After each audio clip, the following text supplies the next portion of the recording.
Apolinario.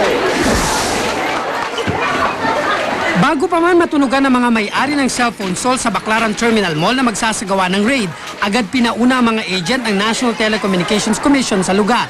Karamihan sa mga vault ng tindahan nakabukas, kaya pagdating ng mga otoridad, hindi na nakaporma ang mga may-ari at tindera.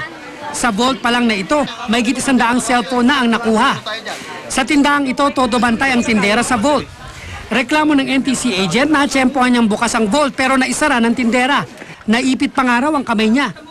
Bukas, pagpasok ko dito kami dalawa eh. Hindi ko na mahila dahil nakapuwersa na siya doon.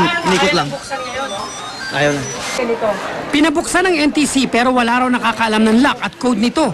Ang ibang may-ari ng tindahan tumakas na para hindi mabuksan ang vault. Kaya mga accessories gaya ng charger at battery ang kinumpiska.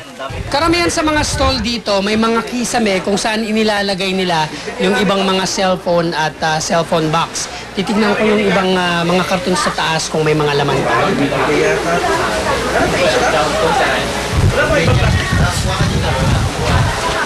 Pero karamihan sa mga kahon, wala nang lamang cellphone. Ayon sa NTC, walang permit at walang NTC sticker ang karamihan sa mga tinitindang cellphone dito. Ikinumpara ng NTC ang kaibahan ng cellphone na may NTC sticker at wala. Walang assurance tayo na ito ba safe gamitin natin dito sa Philippines. Mahigit 3,000 smuggled at fake cellphone ang nakumpiska ng NTC.